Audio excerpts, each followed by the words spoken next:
여러분 안녕히 주무셨습니까? 참 좋은 아침입니다. 우리 2015년 7월 14일 화요일 말씀으로 드리는 오늘의 번제 함께 합니다. 민수기 2장 1절부터 마지막 34절까지 말씀으로 같이 합니다. 우리는 1절부터 2절까지만 같이 읽겠습니다. 시작. 여호와께서 모세와 아론에게 말씀하여 이르시되 이스라엘 자손은 각각 자기의 진영의 군기와 자기의 조상의 가문의 기호 곁에 진을 치되 회막을 향하여 사방으로 치라. 34절까지는 이제 성막을 중심으로 회막을 중심으로 이 성막 바로 주변을 둘러서 레위인들이 진을 치고, 그리고 그 성막을 중심으로 동서남북 네 방향으로 나누어서 세 지파씩을 진을 치게 하라는 그런 명령의 내용들이 오늘 본문에 주어져 있습니다. 이러한 본문의 내용을 중심으로 현실을 직시하지 말고 잘 외면하라 라는 제목의 하나님 말씀 증거합니다. 현실을 직시하지 말고 잘 외면하라. 그 직시한다는 말은 정신을 집중해서 어떤 대상을 똑바로 본다라는 얘기입니다. 직시하는 것 자체가 잘못된 게 아니에요. 정신을 집중해서 어떤 대상을 똑바로 봐야 됩니다. 선민도. 그런데 현실을 그렇게 보면 안 된다는 거예요. 현실을 정신을 집중해서 어떤 대상을 똑바로 보면 절대 안 됩니다. 그리고 또 직시한다는 말 속에는 사물의 진실을 바로 본다라는 뜻이 들어 있습니다. 이것을 그대로도 적용해도 우리가 어떤 인간이든지 간에 현실을 직시하지 않습니까? 그러면 결코 현실의 참 진실된 의미를 알 수가 없습니다. 우리가 현실을 직시하는 한 현실의 본래의 의미가 우리에게 알려지지 않습니다. 어떻게 알려집니까? 정신을 집중하여 어떤 대상을 똑바로 본다. 이 직시를 현실이 아닌 다른 것을 향해 바라볼 때 진실을 알 수가 있습니다. 다른 대상이 뭡니까? 바로 오늘 본문대로 하면 성막이에요. 성막. 현실을 바라보지 말고 성막을 바라봐야 되고, 우리에게로 갖고 와서 적용을 하면 현실을 직시해서는 절대 안 되는 것이고, 현실을 잘 외면해야 되는데, 현실을 외면한 사람들이 갖는 특징들이 있지 않습니까? 엉뚱한 희망을 갖는다든지, 아니면 술을 퍼부어 넣는다든지, 현실을 외면하고 도피하기 위해서. 그렇게 하는 건 잘 외면하는 게 아니죠. 잘 외면하는 것은 바로 십자가를 바라보는 겁니다. 여러분, 스톡데일 패러독스라고 하는 말을 들어보셨을지 모르겠어요. 제임스 본드 스톡데일이라고 하는 미국의 해군 장교가 한 분 계십니다. 이제는 군대에서 나오셨죠. 그분이 베트남 전쟁 당시에 8년간 포로 생활을 지내다가 그 포로 생활로부터 풀려나오게 되셨습니다. 그래서 아주 미국 전체가 그분에게 관심을 집중했던 때가 있어요. 이때 8년 동안에 정말 내일을 알 수 없는 참혹한 포로 생활을 마치고 석방된 이 스톡데일에게 제임스 콜린스라고 하는 사람이 찾아왔어요. 누구냐 하면 Good to Great 라고 하는 책의 저자입니다. 이 좋은 기업을 넘어서 위대한 기업으로 라고 하는 고 번역된 책이에요. 이 제임스 콜린스가 찾아와서 스톡데일과 대화를 하는 가운데 그 포로 생활 때를 기억해 내기를 원하면서 질문을 던졌습니다. 어떤 마음가짐을 가지고 포로 생활을 대했느냐? 그때 스톡데일이 중장으로 예편을 했는데 이 스톡데일 중장이 말한 것이 굉장히 유명해서 인구에 회자되고 있어요. 지금도.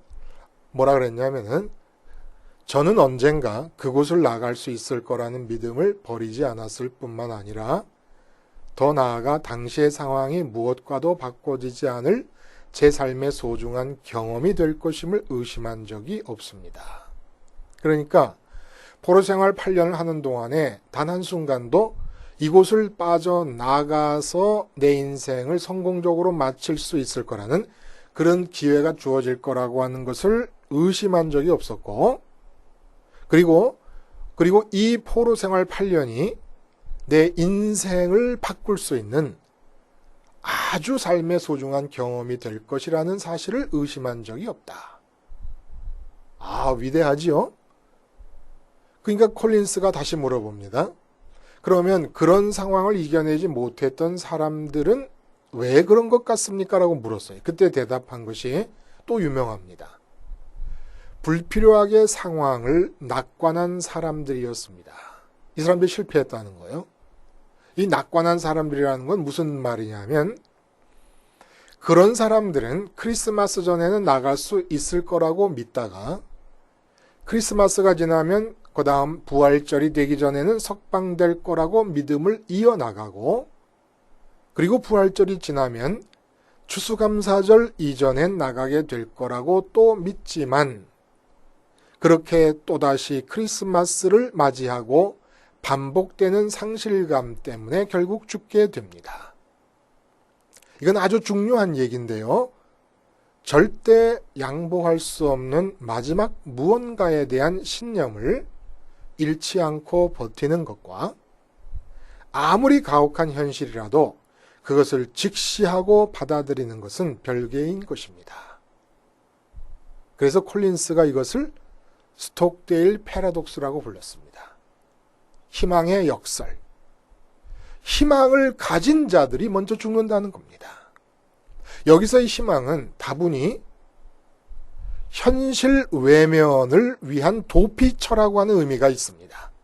막연한 희망을 말합니다. 이게 우리 그런 거 사실이죠.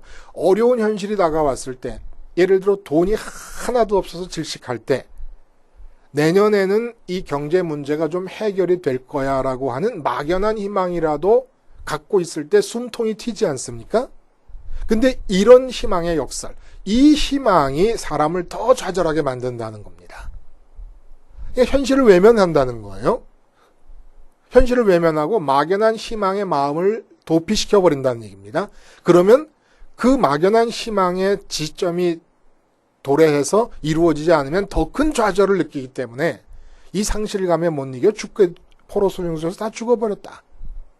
그러면 스톡데일은 뭐냐? 현실을 철저하게 직시하되 미래의 성공에 대한 신념을 놓지 않는다. 대단한 거죠? 그래서 질문을 한번 해봅니다. 우리가 그런 포로 수용소에 갇혔다면 어떻게 할 것이었었는가? 사도 바울이 포로 수용소 못지않게 참혹한 대우를 받고 거의 죽을 지경으로 매를 맞고 빌립보 감옥소에 갇혔을 때 차가운 냉철한 마음으로 현실을 직시했는가라고 물어볼 정도로 이상한 행동을 합니다. 기도하고 찬양합니다. 하나님을 찬양하는 거예요. 지진과 웅문이 열렸어요. 이게 감옥소의 현실을 직시하는 것이고 감옥소에서 나갈 것을 신념을 잃지 않고 붙잡고 있었던 것인가? 그런데 결국 로마에서 잡혀서 순교하게 됩니다. 베트남 포로 수용소에서 죽으면 왜 반드시 인생이 실패했다고 보는 겁니까? 베트남 포로 수용소에서 잡혀서 그곳에서 죽으면 인생이 실패하는 겁니까? 제임스 스톡데일의 인생 성공에 관한 관점 자체가 선민들이 과연 받아들일 수 있는 것입니까?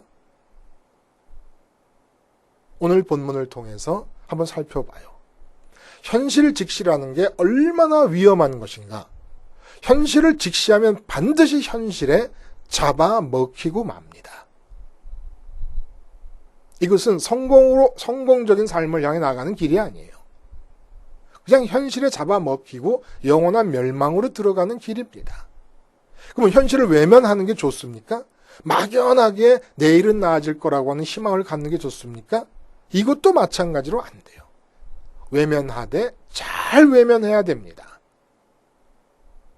현실을 잘 외면하지 않으면 선민일 수도 없고 구원도 없고 복지도 없습니다. 선민이 누굽니까? 현실 속에 선민 아닌 자들과 동일하게 사는 자들입니다.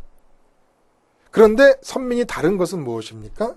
선민이 아닌 자들은 스톡데일처럼 현실을 직시하고 난관을 극복해 자기가 꿈꾸는 성공회로 가겠다는 사람이 있고, 또 어떤 부류는 현실을 외면하고 막연한 희망을 품고 살다가 더 큰 좌절감을 맛보게 되는 사람이 있고, 또 어떤 사람은 현실을 외면하되 술이라든지 도박이라든지 아니면 게으름이라든지 망각이라든지 하는 식으로 외면하는 사람들이 있는데, 선민은 현실을 왜 주시냐?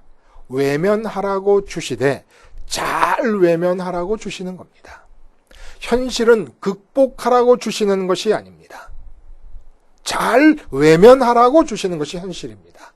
그것이 급박한 현실일수록 더욱 그렇습니다. 오늘 본문이 이렇게 현실을 잘 외면할 수 있는 길을 우리에게 가르쳐 주시는 거예요. 어떻게 잘 외면할 것이며 잘 외면한 결과가 어떤 것이냐. 이거 우리가 한번 살펴본다는 겁니다.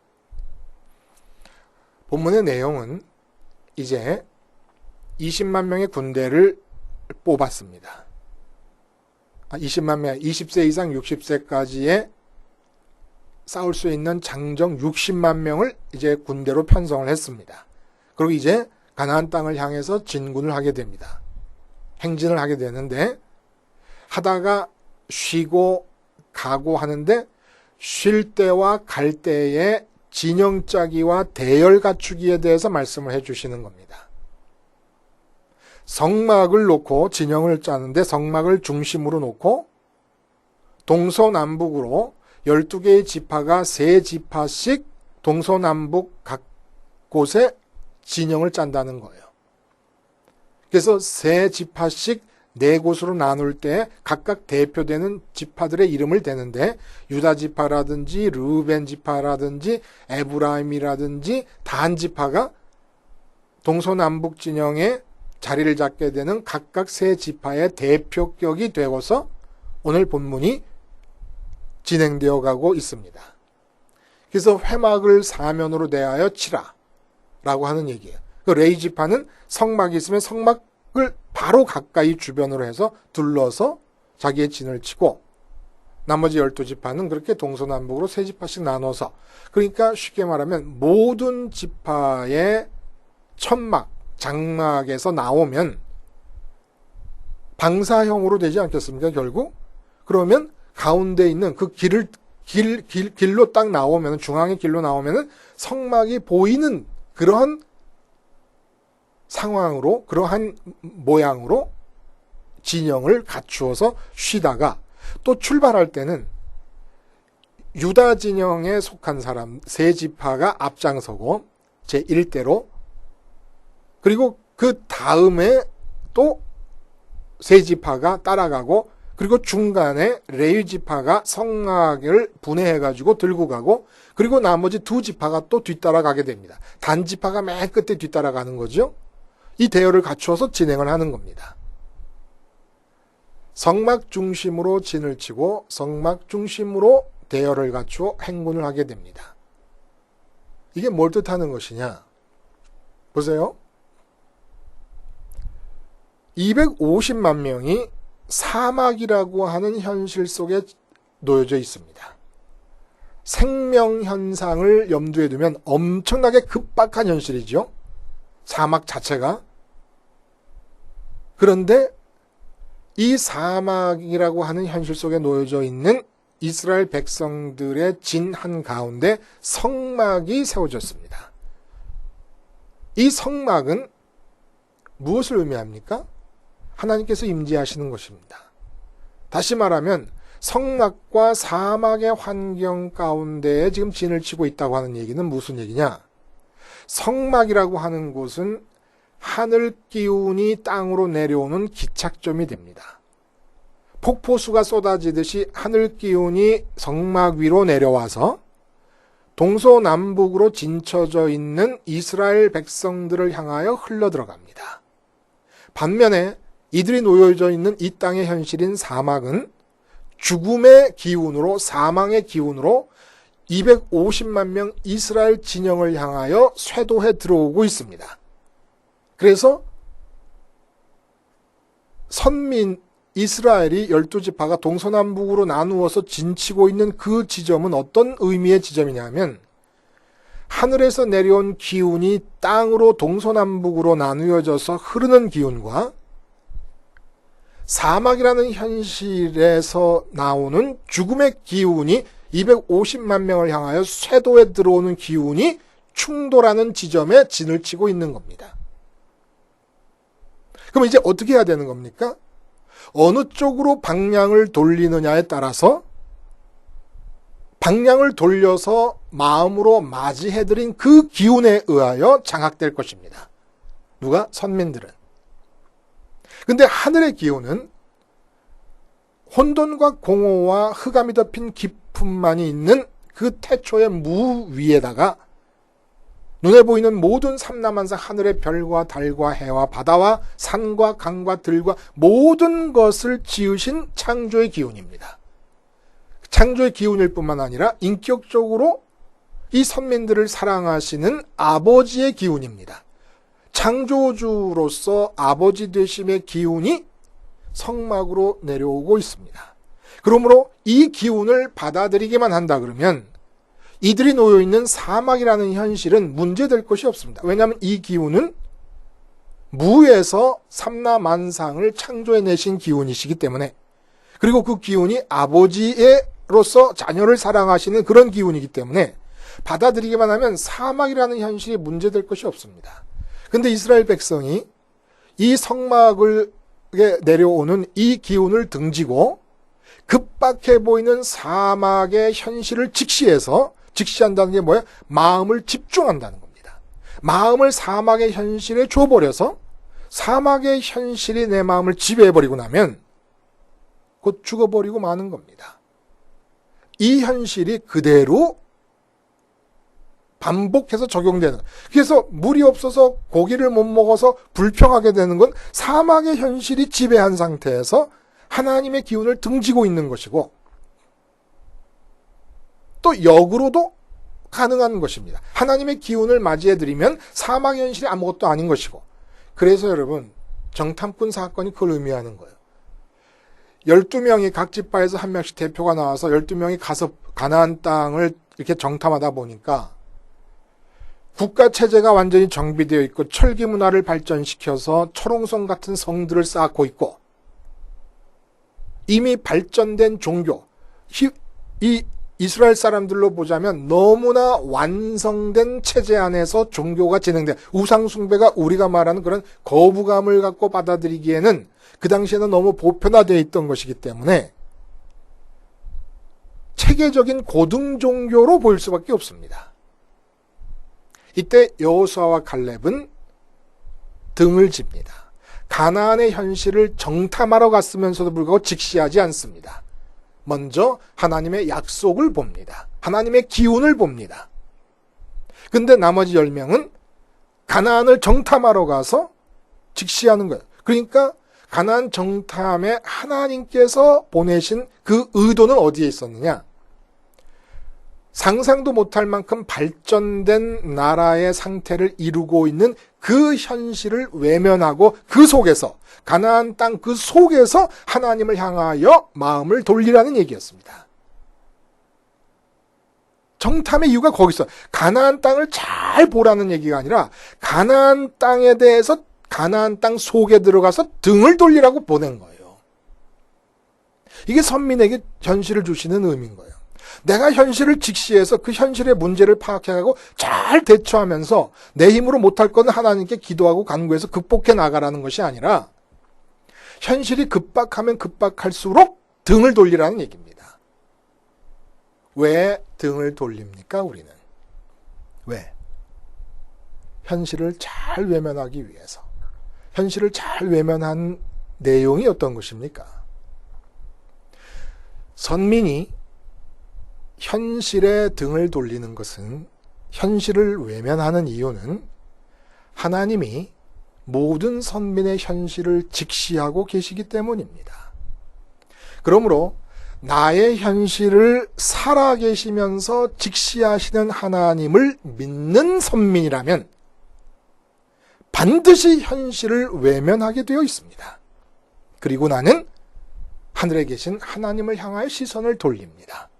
그러면 하늘의 기운이 나를 향해 몰려들어오고, 그리고 내 속을 채우고, 이게 바로 하늘의 독상을 받은 거예요. 그리고 나를 채운 하늘의 기운이 넘쳐 흘러서 세상 바깥으로 밀고 나가기 시작합니다. 이럴 때 세상에서 창조의 사역이 일어납니다. 그러니까 가나안 정탐꾼들은 가나안 땅에 들어가서 가나안 땅만 외면하면 되는 거였어요. 그리고 하나님만 보면 되는 거였습니다. 근데 현실을 직시합니다. 마음을 집중해서 바라봅니다. 그리고 분석합니다. 파악합니다. 다 정확한 분석이고 정확한 파악입니다. 우리는 그들을 정복할 수 없다. 이거는 정확한 파악입니다.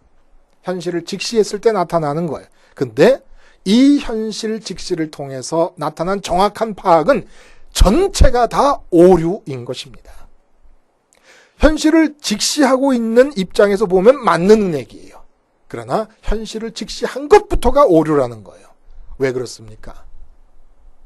현실을 직시해야 된다는 원칙이 맞기 때문에 그래. 이게 무슨 말이냐? 현실을 직시하지 말라 그러더니, 잘 외면하라 그러더니, 여러분, 현실은 직시해야 돼요.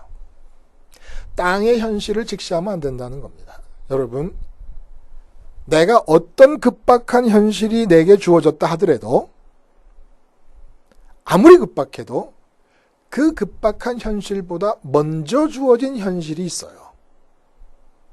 하나님이 세상을 창조하셨다는 현실과 그 하나님이 내 아버지라는 현실이 앞서 있는 현실입니다. 이 앞서 있는 현실을 직시하라는 거예요. 왜 앞서 있는 현실을 외면하고 두 번째, 세 번째 현실인 이 세상의 현실을 직시하는 겁니까? 하나님은 그러한 급박한 현실이 이 땅에서 내게 주어지기 전에 먼저 계시고 지금도 보고 계시고 앞으로도 계속 보실 것입니다. 하나님이 나를 지켜보고 계신다는 이 현실보다 앞선 급박한 현실은 이 땅에 존재하지 않습니다. 근데 왜 그 현실을 피하고 이 땅의 현실을 바라보면서 그것을 현실을 직시하는 것이라고 얘기하는 겁니까? 왜 하나님이 먼저 계신데 그분이 살아계신다는 현실을 사람들은 외면할까요? 이게 바로 죄라는 거예요. 현실을 내 마음대로 판단하고 싶으니까. 내 마음대로 판단하려니까 내게 주어진 현실의 참 의미를 알고 계시는 진짜 주인 되시는 하나님을 외면해버립니다. 스톡데일 중장께서 베트남 포로 수용소에서 현실을 직시한 것이 콜린스의 인터뷰 과정에서 하나님에 관한 얘기가 한마디도 안 나오는 것을 보면 하나님을 그것을 근거로 해서 하나님에 대해서 마음이 염두에 두고 있는 바가 없었다고 한다면, 또 하나님을 염두에 뒀더라도 현실을 직시한다는 말은 잘못된 말입니다. 뭐가 현실이에요? 예? 포로 수용소에 갇혀 있는 게 현실입니까? 그건 세 번째 현실이에요. 첫 번째 현실은 살아계신 하나님이 나를 지켜보고 계신다는 첫 번째 현실이고, 두 번째 현실은 그 하나님을 내가 마음속에서 바라보지 않으면, 포로 수용소의 현실보다 먼저 바라보지 않으면 내가 죄인이 된다고 하는 현실이 두 번째 현실입니다. 이게 더 급박한 거예요. 포로 수용소라는 상황이 더 급박한 게 아니라 내가 포로 수용소를 마음에 집어넣느라고 마음의 지성소에서 하나님을 잊어버리면, 그러면, 아니면 포로 수용소의 현실을 하나님보다 더 먼저 집어넣으면 마음의 지성소에, 그러면 그게 죄가 된다는 현실을 망각한 사람만이 포로 수용소의 현실이 현실이라고 보고 직시하게 되는 겁니다. 어떤 급박한 상황이 여러분에게 주어져 있습니까? 돈 문제? 그건 아무리 급박해 내일 회사가 망해도 하나님은 사막에서 샘이 터지게 하시고 사막에서 250만 명을 먹이신 하나님이시고 그분이 내 아버지십니다. 이 현실보다 앞서서 관심을 둬야 될 현실이 아니에요. 회사 망해요? 한 달 만에 다시 일어날 수 있게 하실 수도 있어요. 필요하다. 하나님의 뜻이라면. 안 하시는 건 하나님의 뜻이 아니기 때문이고 하나님 뜻이 아니면 안 일어나는 게 좋은 겁니다. 그걸 왜 붙들고 있어요? 하나님 뜻이 아닌 회사를. 도대체 뭐가 급박하다는 겁니까? 뭐가? 예? 뭐가 우선적인 현실이라는 겁니까? 그래서 성막을 바라보라는 거예요. 성막을 바라보면 무슨 일이 일어납니까? 그냥 눈으로 바라보면 보고 있으면 됩니까? 성막을 바라보면 아침 저녁으로 상번제가 일어납니다. 상번제가 뭐예요?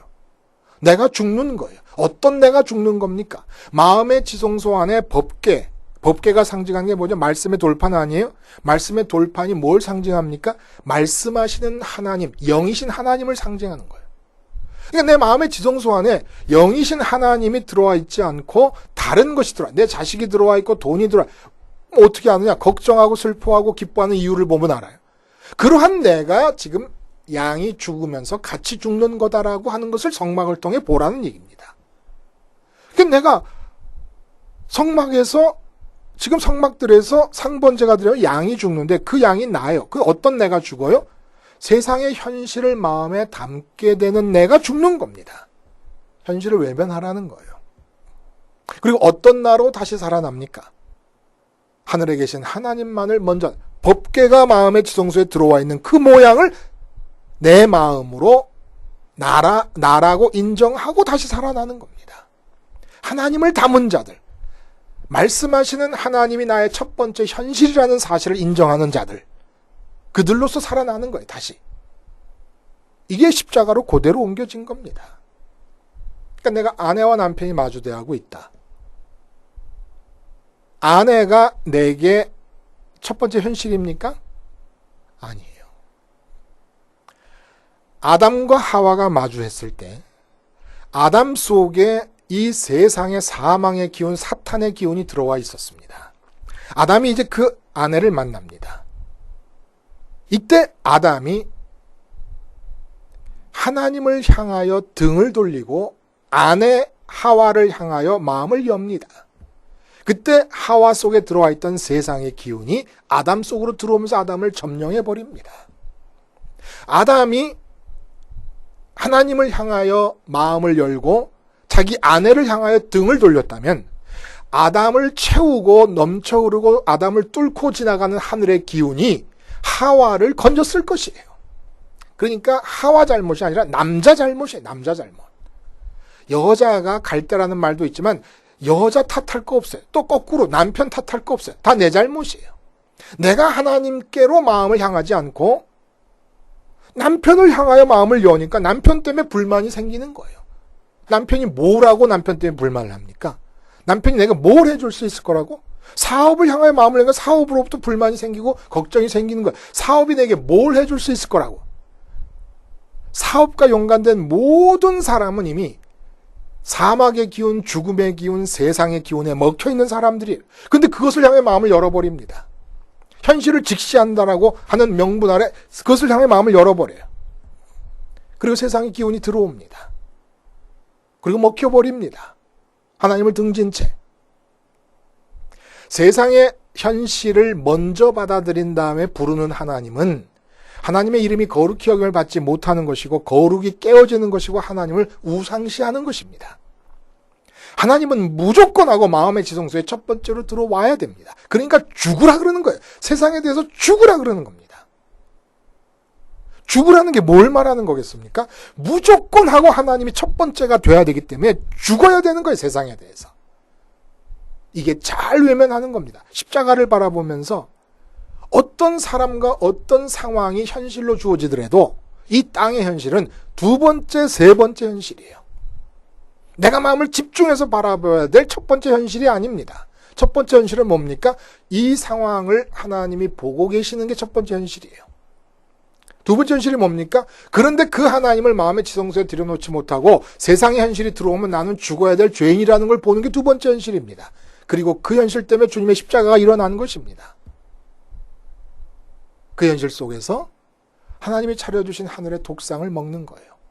주님의 십자가가 내 현실이에요.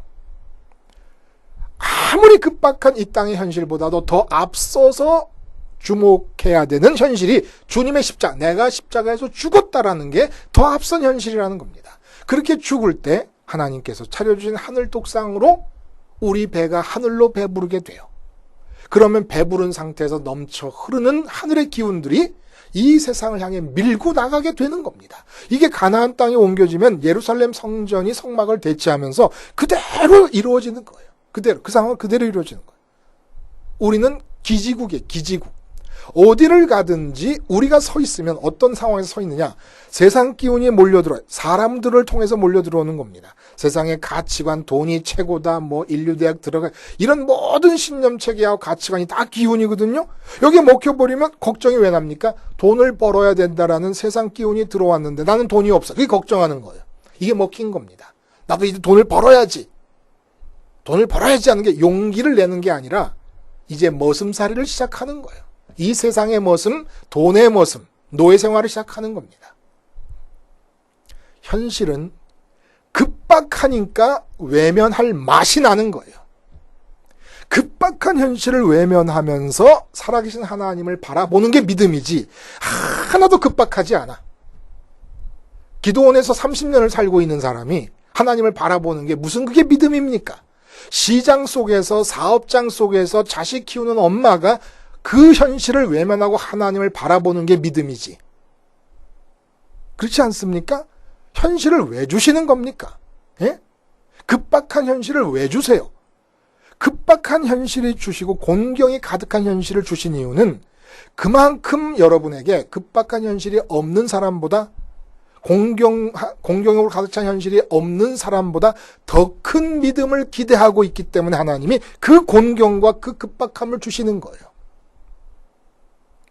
급박한 현실이 주어질 때마다 하나님의 기대치를 바라보면서 선물로 받고 그 급박함만 급박할수록 그 현실을 잘 외면해서 지금 위에 계신 하나님을 바라보실 수 있기를 바랍니다. 근데 절대로 안 되는 것은 십자가에서 죽기 전에는 바라볼 수가 없어요. 그냥 내가 바라본다 하나님 이름 부른다고 되는 게 아니에요. 왜? 하나님이 당신을 보여주시고 나타내주시고 우리를 채워주시는 약속의 길이 있기 때문에 그 길이 바로 주님의 죽으심과 부활하심과 승천의 길이라는 겁니다.